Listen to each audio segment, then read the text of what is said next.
नमस्कार मित्रांनो, सुस्वागतम. घरोघरी मातीच्या चुली या मालिकेच्या आजच्या भागामध्ये अगदी मनपूर्वक मी तुमचं स्वागत करते. आजच्या भागामध्ये आता जानकीला शुद्ध येते.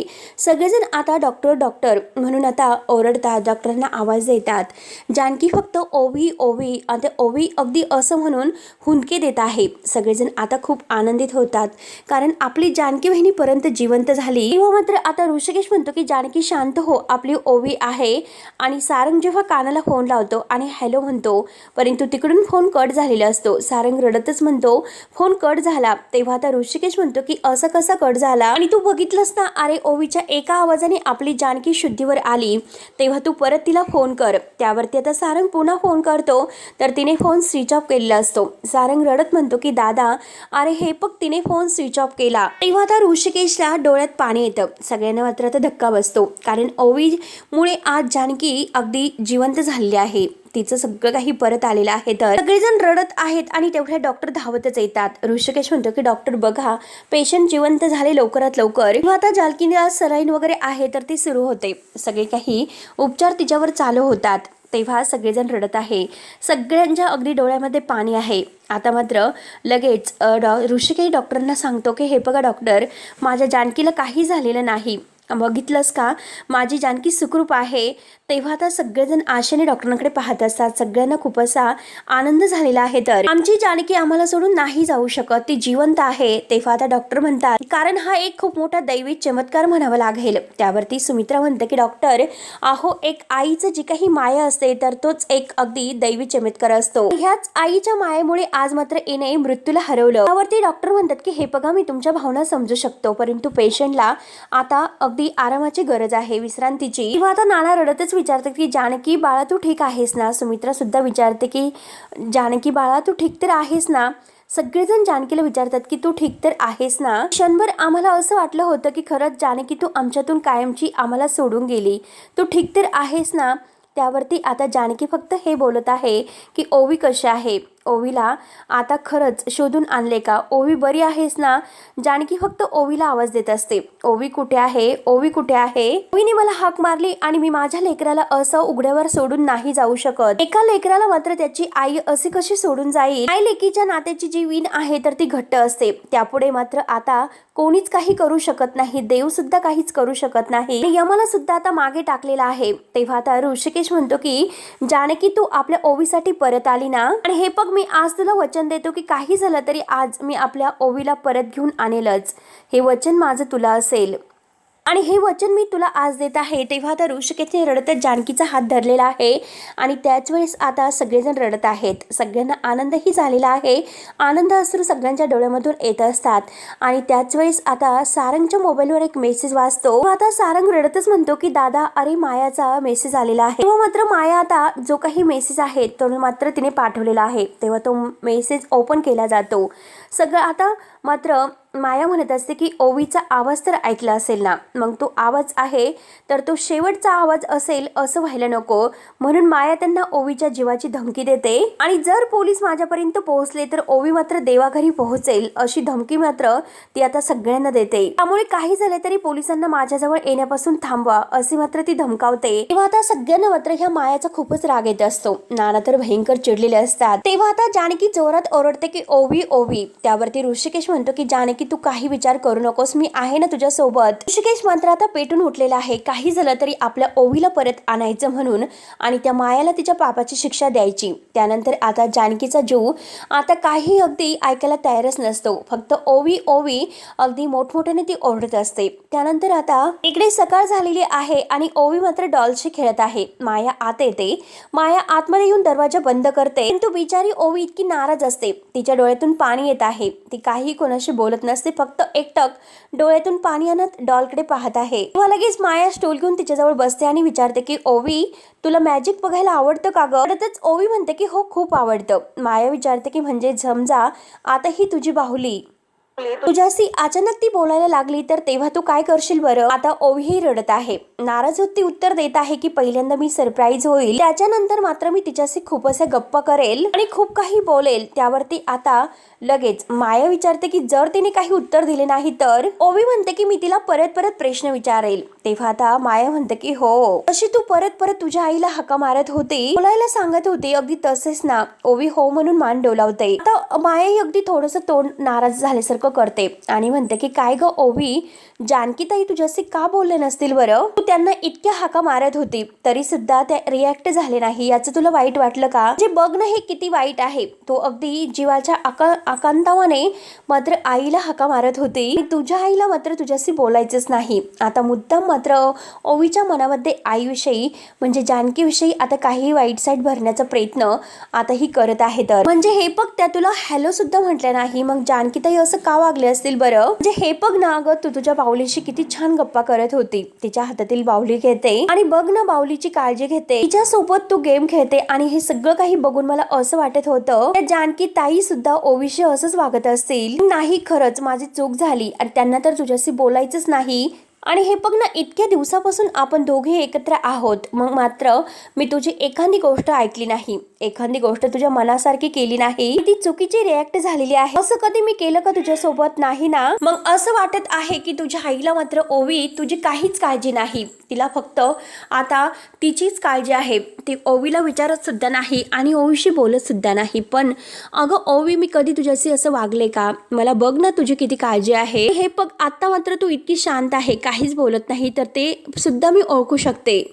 आता इकडे हॉस्पिटलमध्ये आता सौमित्र मात्र आई आणि नाना म्हणजे सुमित्रा आणि नाना यांना घरी जायला सांगतात.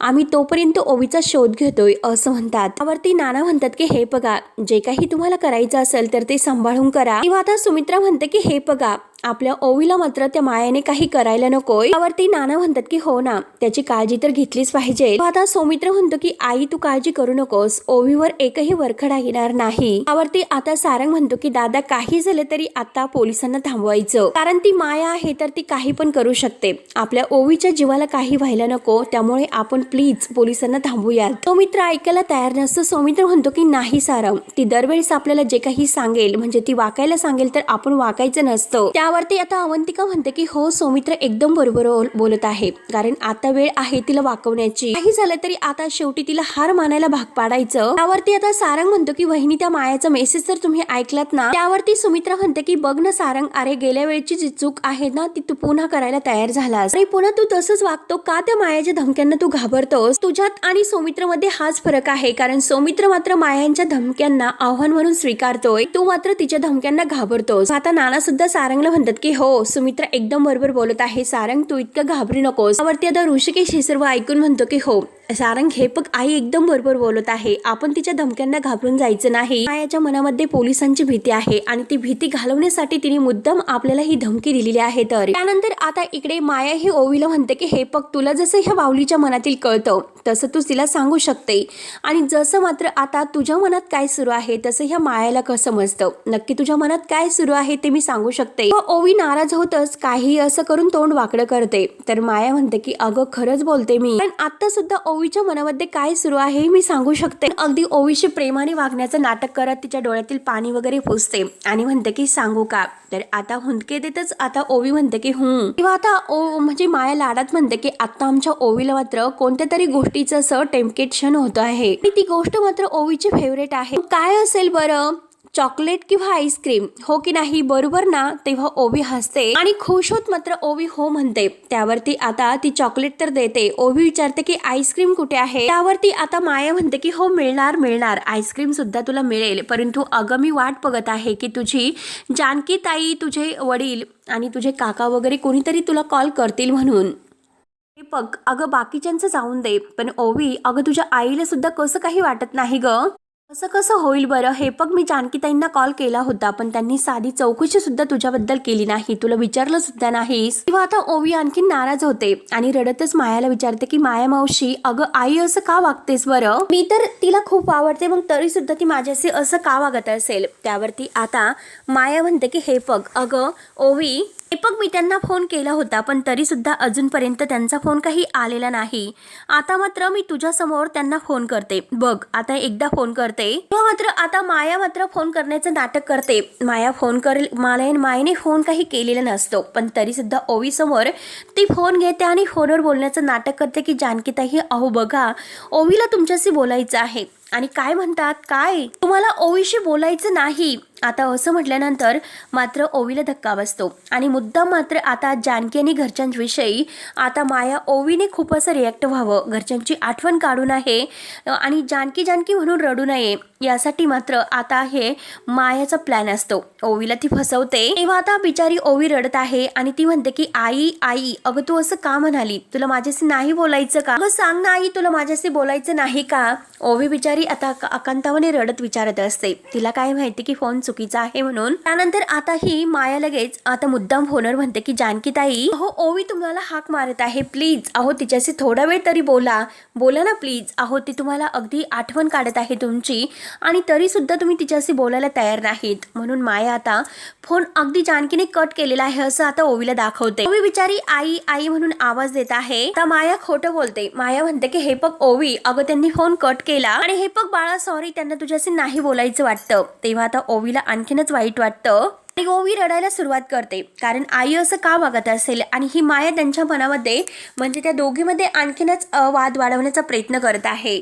ठेवल्यानंतर मात्र बिचारी ओवी इतकी नाराज होत आहे कारण मायाने तर फोन केलेलाच नसतो आणि आता ओवीला म्हणते की हे बघ तुला वाईट वाटत असेल परंतु तू वाईट वाटून घेऊ नकोस, तुझी माया मावशी आहे ना तुझ्यासोबत, आईसारखं तुझ्यावर प्रेम करेल आणि हे बघ ओवी मी तुझ्या आईसारखीच काळजी घेईल ग. आणि हे बघ आता मात्र आपण एक काम करू, आता मात्र आपण एक व्हिडिओ बनवूयात आणि तू त्यामध्ये असं म्हणायचं की मला सुद्धा तुमची गरज नाही म्हणून. आणि ठीक आहे आपण असंच व्हिडिओ बनवूयात. म्हणून माया बरोबर आता ओवीला आपल्या प्लॅन मध्ये अडकवते कारण आता रणदिव्यांना ब्लॅकमेल करण्यासाठी आणि पोलिसांपासून बचाव करण्यासाठी मात्र हे सर्व नाटक ही माया करत आहे आणि ती व्हिडिओ बनवायला घेते. त्यानंतर आता इकडे सारंग, ऋषिकेश आणि बाकी सर्वांना म्हणत असतो की हे बघा आपण जर मात्र त्या मायाचं ऐकलं नाही तर आपली ओवी मात्र कायमची आपल्याला सोडून जाईल आणि त्या मायाला फक्त आता पोलिसांनी शिक्षा मिळेल. परंतु आता आपल्या ओवीला जर आपल्याला मिळवायचं असेल तर आपल्याला काहीतरी करावंच लागेल.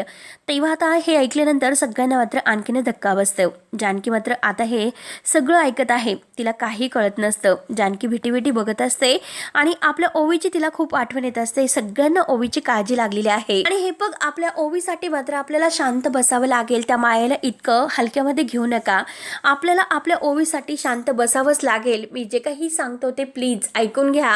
काही झालं तरी पोलिसांना आपण थांबूयात. तेव्हा आता असं म्हटल्यानंतर सगळ्यांना धक्का बसतो. जानकी म्हणते की नाही सारंग भाऊजी, काही झालं तरी पोलिसांना थांबवायचं नाही, आपल्याला आपली ओवी हवी आहे ना, पोलिसांना त्यांचं काम करून द्या. आणि हे बघा आपल्याला फक्त आता मायाचा पत्ता हवा आहे. एकदा की आपल्याला तो पत्ता मिळाला तर पोलिसांच्या अगोदर आपण तिला शोधून काढू. त्याच वेळेस तिथे ऐश्वर्या येते. ऐश्वर्या म्हणते की फक्त तुम्ही नाही, आता मी सुद्धा तुमच्या सोबत आहे ओवीला शोधण्यासाठी आणि त्या मायाला आता पोलिसांच्या ताब्यात पकडून देण्यासाठी. तेव्हा आता सगळेजण ऐश्वर्याकडे पाहत आहे. ऐश्वर्या अगदी काळजीने आलेली आहे. जानकी सुद्धा ऐश्वर्याकडे बघते. ऐश्वर्याला बघून मात्र आता सारंगला खूप आनंद होतो. ऐश्वर्याला आता धक्का सुद्धा बसलेला आहे कारण तिला आता आनंदाचा धक्का बसलेला आहे जानकीला बघून. ती जोरातच रडतच आता जानकी असं ओरडते, तू तर खरंच सुखरूप आहे. आणि धावतच ती जानकी जवळ येते आणि म्हणते की जानकी अगं तू सगळ्यांना घाबरवलं होतं, हे बघ ऐक आता तू कुठेही जायचं नाही, तुला आरामाची गरज आहे. सगळेजण ऐश्वर्याकडे बघत आहे. हे बघ मी जाते आता, तसंही मला कुणाची आणि कशाची भीती वाटत नाही, तुला तर माहितीच आहे. आपल्याला फक्त ओवीचा पत्ता कळून दे की ओवीला सुखरूप तुझ्याकडे घेऊन येईल. जानकी म्हणते की नाही ऐश्वर्या, ही लढाई माझ्यात आणि आता त्या मायामध्ये आहे. तिने काहीही कशाचा विचार न करता हल्ला माझ्यावर केलेला आहे. एका आईवर तिने हल्ला केलेला आहे. हा हल्ला तिने केलेला आहे तो मी कधीही नाही विसरणार. तिने विचार न करून केलेला हल्ला आहे. मी काही झालं तरी आता मात्र बेसावध राहून तिच्यावर हल्ला करणार आहे. मला कुणाकडून काहीही राहून घ्यायचं नाही ऐश्वर्या, मला फक्त आणि फक्त माझी मुलगी हवी आहे, मला माझी ओवी हवी आहे आणि काही झालं तरी तिला मी सोडून आणेल म्हणजे आणेलच. तेव्हा आता सगळेजण जानकीकडे पाहत आहे आणि जानकी आपल्याला ओवीला कसं वाचवायचं, त्या मायाच्या ताब्यातून सोडून आपल्याकडे सुखरूप कसं आणायचं याचा विचार करत आहे. त्यानंतर आता इकडे हा सयाजीराव खूपच आता बडबड करत असतो. तो म्हणतो की हा नाना आणि त्याची पोरं ही चांगलीच अगदी हुशार आहेत. कसं आपल्याला म्हणजे आपल्या माणसांना आपल्याकडे वळवायचं आणि सगळ्यांना आपल्याकडून खेचून घ्यायचं हे त्यांना चांगलं जमतं. मी तर माझ्या पोरीला सावरायला बघतो आणि तिला तर कायम त्या रणदेवांची बाजू घ्यायची असते. आणि तेवढ्यात कावेरी काकू तेथे येतात. कावेरी काकू म्हणतात की अहो तुम्ही असं काय बोलतात, किती दिवस तुम्ही असं त्यांचा तिरस्कार करत राहणार आहेत. आता हे ऐकल्यानंतर सयाजीला खूपच राग येतो. सयाजी रागानेच मात्र मरेपर्यंत मी आता हेवेदेवे करणारच आहे. तेव्हा लगेच आता कावेरी काकू म्हणतात की अहो अडचणीच्या वेळेस आणि संकटाच्या वेळेस असे हेवेदेवे आहे तर ते बाजूला ठेवायचे असतात. तेव्हा सयाजी ओरडतो, मला मात्र तुम्ही अक्कल शिकू नका. नाण्याला किती काही झालं तरी मला अडचणीतून बाहेर पडून द्यायचं नाही म्हणून आपल्या पोरीला सावरायचं सोडून दिलं आणि त्या नाण्याबरोबर असणारं जे नातं आहे तर ते गोंजारत बसा. आपल्या मुलीला समजावा ना की तिकडे जाण्याची गरज नाही म्हणून. कावेरी काकू आता ह्या सयाजीला समजावण्याचा प्रयत्न करतात की तुम्ही आता मात्र दुसऱ्याला इतकं अडचणी आणण्याचा जो प्रयत्न करत आहात ना, तुम्ही सुद्धा एक दिवस असंच अडचणीत सापडतात. आपल्यावर सुद्धा संकट येतील परंतु आपण मात्र आता त्यांना साथ द्यायला हवी याचा विचार तुम्ही करायला हवा. आणि राहिला प्रश्न तो ऐश्वर्याचा आणि तुम्हाला असं वाटत असेल की ती बिघडत आहे, परंतु ती बिघडत नाही. आता कुठे ती सुधरत आहे. आणि आता हे बघा ती जानकी मात्र मरणाच्या दारात आहे आणि त्या जानकीनेच मात्र आपल्या ऐश्वर्याला कोर्टातून सोडवलेलं आहे. तर मात्र तुम्ही विसरू नका. तेव्हा आता सयाजी म्हणतो की हो का. जानकीने मात्र आपल्या पोरीला कोर्टातून सोडवलं पण त्यामागे सुद्धा तिचा काहीतरी स्वार्थ असेल. तेव्हा आता कावेरी काकू म्हणतात की अहो तुम्ही हे सर्व काय बोलतात. अहो जिभेला येईन ते बोलू नका. हे जी जोरात ओरडतो की जे खरं आहे तर तेच बोलतो, कारण ते रणदिवे आहे तर कुठलीही गोष्ट मात्र स्वतःच्या अंगावर येऊन देत नसतात. कळलं ना तुम्हाला. आता हे सर्व रणदिव्यांचं मात्र ही अगदी सवयच आहे. आपल्या पोरीला मात्र आता त्यांना संकटातून वाचवण्यासाठी तिचा फायदा करून घेतील. तिचा मात्र आता बळीचा बकरा करतील. आणि तुम्हाला असं वाटत असेल की ते आपल्या पोरीला सहज आपलं म्हणतील, तिला स्वीकारतील. मी तुम्हाला सांगतो की तसलं काही होणार नाही. मात्र ह्या सगळ्या परिस्थितीला सामोरे तर जावंच लागणार आहे, कारण त्या रणदेव्यांची ही जुनी सवय आहे. एकाचा लोह आणि एकाचा लोभ आलेत मला कुठून अक्कल शिकवण्यासाठी. म्हणून आता सयाजीराव रागाने बाजूला जातो.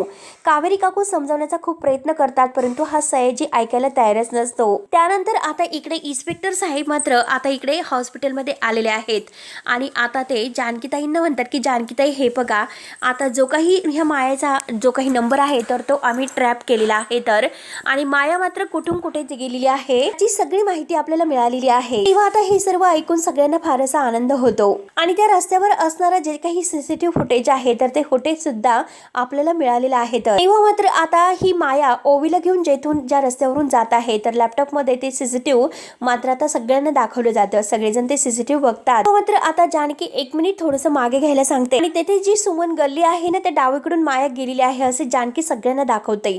तेव्हा ते सगळ्यांच्या लक्षात येते लोकेशन सुमन गल्लीतून आता कुठे डावीकडे. त्यानंतर मात्र ती कुठेही दिसत नाही, गायब झालेली आहे. तेव्हा लगेच आता म्हणजे इन्स्पेक्टर साहेब म्हणतात की हो तेच तर. ऋषिकेश म्हणतो की असं जर असेल तर आपण आत्ताच लगेच निघूयात. तेव्हा आता जानकी लगेच म्हणते की हो चला निघूयात. म्हणून जानकी उठणार तोच लगेच तो मित्र आता वहिनीला म्हणतो की वहिनी तुम्ही प्लीज कुठेही जाऊ नकोस, हे बघ तू आराम कर, आम्ही आहोत ना. आम्ही सगळं काही व्यवस्थित हँडल करू, मायाला पकडू. त्यावरती आता जानकी ऐकायला तयार नसते. जानकी म्हणते की नाही इन्स्पेक्टर साहेब, ती माया खूप हुशार आहे, ती खूप डेंजर सुद्धा आहे आणि तिला जराही भनक लागली तर ती मात्र लगेच अलर्ट होऊ शकते. त्यापेक्षा मात्र आम्ही मायाला शोधतो. तर इन्स्पेक्टर साहेब म्हणतात की त्याची गरज नाही. तेव्हा आता जानकी मात्र इन्स्पेक्टर साहेबांसमोर हात जोडते आणि म्हणते की हे बघा इन्स्पेक्टर साहेब, मी आज तुम्हाला विनंती करते पण प्लीज मात्र आज आम्हाला ओवीला शोधून द्या. त्यावरती मात्र आता इन्स्पेक्टर साहेब म्हणतात जानकीताई हे बघा तेथे मात्र आमची माणसं आहेत, ती पण साध्या वेशातच आजूबाजूला असतील. त्यावरती आता ऋषिकेश म्हणतो की जर असं असेल तर बरं होईल, कारण पोलिसांचे कपडे बघितल्यानंतर मात्र ती आणखीनच पोलिसांना ओळखेल. त्यावरती आता ऐश्वर्या म्हणते की आता जर आपण तेथे आहोत याचा अंदाज मात्र मायाला पुन्हा आला तर. तेव्हा आता अवंतिका म्हणते की एक्झॅक्टली मला सुद्धा हीच भीती वाटते. हे बघा वहिनी, सगळ्यात जास्त भीती मात्र मला तुमच्या तब्येतीची वाटते, त्यामुळे तुम्ही प्लीज तिकडे जाण्याची रिस्क मात्र आता लगेच घेऊ नका. आणि हे बघा वहिनी, अगोदर पूर्णपणे तुम्ही रिकवर व्हा. त्यानंतर आता जानकी रडतच म्हणते की अवंतिका हे बघ, जोपर्यंत मी माझ्या मुलीला नाही बघत तोपर्यंत मला चैन नाही पडणार. सगळेजण जानकीला समजवण्याचा प्रयत्न करत आहेत परंतु जानकी ऐकायला तयार नसते. जानकी पुढे म्हणते की माझ्या ओवीला ओवीला सुखरूप मला त्या मायाच्या ताब्यातून घरी आणायचं आहे. तर आता ही लढाई फक्त एका आईची आणि एका दृष्ट बाईची आहे. काही झालं तरी मला ही लढाई जिंकायची आहे आणि जानकी देवीआईला हात जोडते की देवीआई मला बळ दे, ही लढाई मी जिंकेल सुद्धा आणि माझ्या ओवीला लवकरात लवकर परत मी घरी आणेल सुद्धा. देवीआई तू माझ्या पाठीशी राहा. म्हणून आता ऐश्वर्या जानकीला धरते आणि तिला उठून उभं करते. त्याच वेळेस जानकीचा तोल जातो तर सगळेजण घाबरतात, परंतु ऐश्वर्या जानकीला धरते आणि आता मात्र ती आधार देते की सावर जानकी स्वतःला. तेव्हा आता जानकी म्हणते की नाही ऐश्वर्या, आज मला आधाराची गरज नाही तर माझ्या ओवीला आधाराची गरज आहे. तेव्हा आता जानकी पुढे होते आणि जानकीच्या मागे सगळेजण आता जातात. आता मात्र जानकीने आपल्या पोटाला हात लावून आपल्या ओवीला वाचवायला ती गेलेली आहे. आता सौमित्र, सारंग, अवंतिका ही सगळेजण मागे राहतात. तर सौमित्र म्हणतो की मला असं वाटतं की थोडेसे काही अंतरावर आपण त्यांच्या मागावर राहायला पाहिजे. तर सारंग म्हणतो की बरोबर आहे. अशा प्रसंगामध्ये दादा आणि वहिनीला एकट्याला सोडवायला नको. अवंतिका म्हणते की आपण सगळ्यांनी अलर्ट राहिलं पाहिजे. आता ऐश्वर्या म्हणते की हो यस. ऐश्वर्या पुढे येते आणि म्हणते की आपण सगळ्यांनी मिळून ओवीला परत घरी आणू. तेव्हा आता सारंगला ऐश्वर्याकडे बघून खूप आनंद वाटतो. त्याच्या चेहऱ्यावर स्माईल येते. सगळेजण ऐश्वर्याकडे बघत आहेत आणि हा भाग येथे संपतो. पुढील भागामध्ये आता मात्र जानकी आणि ऋषिकेशने वेगळाच वेश घेतलेला आहे. तेव्हा आता गाडीच्या खाली उतरल्यानंतर जेव्हा सुमन नगरात ते आलेले आहेत आणि त्या गल्लीत आल्यानंतर आता ऋषिकेश जानकीला म्हणतो की आज एका आई वडिलांची परीक्षा आहे, त्या परीक्षेमध्ये आपल्याला पास व्हायचंच आहे. तेव्हा मात्र आता जानकी म्हणत असते की मला पूर्ण खात्री आहे की परीक्षा आपण नक्की पास होऊ. त्यानंतर मात्र आता ही माया जानकी आणि ऋषिकेशला खिडकीतून पाहते आणि खिडकीतून पाहिल्यानंतर मात्र लगेच ओवीचं तोंड दाबते आणि ओवीला बाजूला नेते आणि तिला एका ठिकाणी बांधून ठेवते, तिचं तोंड वगैरे बांधून. आणि आता जानकी आणि सगळेजण पोलीस वगैरे आहे वेगवेगळे वेश घेऊन तेथे आलेले आहेत आणि माया आता पिशूतून चाकू काढते. मात्र आता तो चाकू बघते. आता मात्र ओवीला खूप भीती वाटते आणि जानकी मात्र तेथे आलेली असते आणि सगळेजण जानकीच्या पाठीमागे असते. तर मित्रांनो आता ओवीला मात्र आता कसे सुखरूप बाहेर काढतील आणि ह्या मायाला कशी तिच्या पापाची शिक्षा देतील हे बघण्यासाठी आपल्या चॅनलला नक्की सबस्क्राईब करत राहा. धन्यवाद.